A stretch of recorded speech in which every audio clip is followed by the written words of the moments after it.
Greetings. One of the nicest things that has happened to all of us men is God's complex hormone that gives us the expression of our manhood. It stands beside God's gift of the standards and expectations he has of our manhood. So we have a nice balance.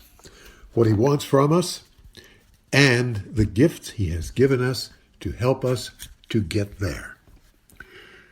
This is the Practicing Christian. This week's report is on God's gift of testosterone. Imagine, it's only been since 1935 that we've had a name for this hormone, the same year it was first synthesized.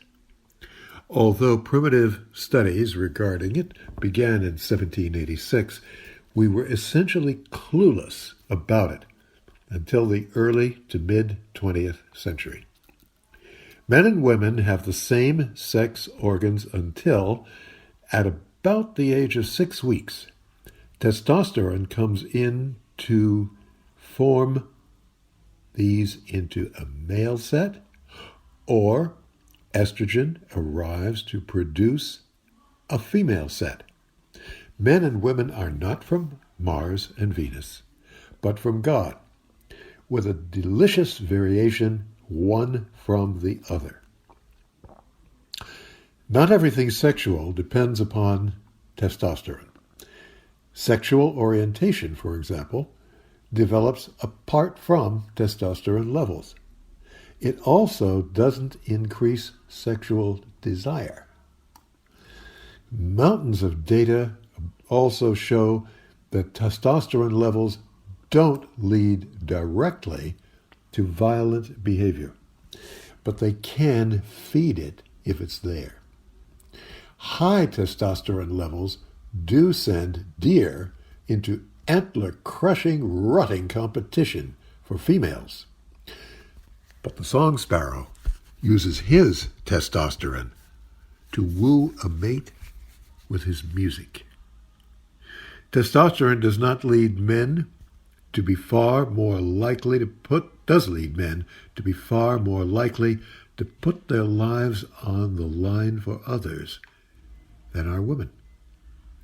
Men are also massively overrepresented in the most dangerous occupations. For example, pole linemen, farmer, loggers, derrick operators. It also appears to activate a distributed cortical network, the ventral processing stream, during spatial cognition tasks. Have you got that?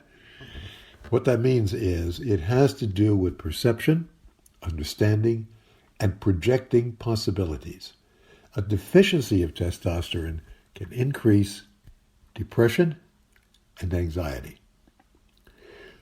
Do remember, all men and all women do have both testosterone and estrogen, just in different proportions and in different amounts, varying by the work to be done, the emotional states, and how we're thinking of ourselves. An increase in testosterone can reduce social anxiety, fear, and submissive behavior. Testosterone also increases competitiveness and self-esteem. Without God's gift of these hormones, men would be unable to actively defend their loved ones from attack, and women would be continually exhausted by the demands of child-rearing. These hormones are gifts for us to use well. All Scripture tells us what honorable and necessary things we are to do, so many of which will put testosterone to good use.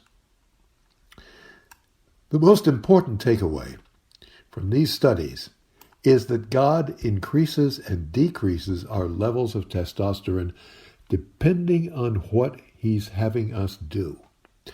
Telling bedtime stories to our child, engaging in prayer, comforting a man who's lost his wife, It's likely, in some cases, to drop. Speaking with fervor about our faith, planting new crops for a garden, covering a beloved wife with the love we have for her, and organizing a building project will in many cases increase its flow. When it comes to controlling our testosterone levels, it doesn't matter when we wake up. If our morning looks like chaos, even systematic chaos, our testosterone levels, that is our stress levels, rise. And our testosterone levels plummet. So if you want to boost testosterone, you need to slow down your morning and guide it. Prayer, which can drop testosterone, can also increase it, as can scripture reading, family time, avoiding cursing as you tear out the door late again. These can help. Meditation also, and melatonin, and faith, and endorphins, and watchfulness, and dopamine, all these attitudes and body chemicals can and will cut down on the cortisol and adrenaline that you might otherwise generate, and never confuse these anxiety and anger-producing body chemicals for testosterone. You can also boost your testosterone levels by spending time in prayer. Now, of course, I'm not suggesting that you should pray in order to boost your testosterone levels, but it is a nice benefit from it. There are some wonderful applications of this understanding of what God has gifted us with. Most importantly, it provides greater clarity to the roles of men and women in the divine picture of marriage.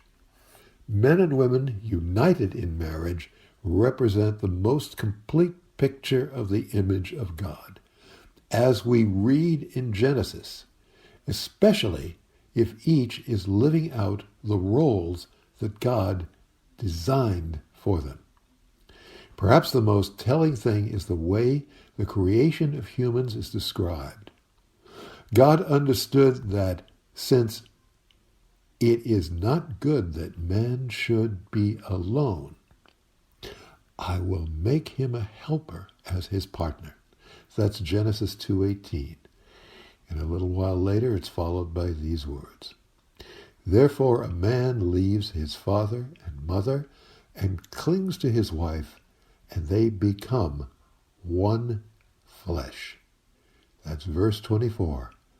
And that's in our unity with our beloved, we fulfill the picture of the image of God. And in seeking God's ways for us, we increase the level of testosterone to just where God would have it in us. Serve then, be the king's right arm.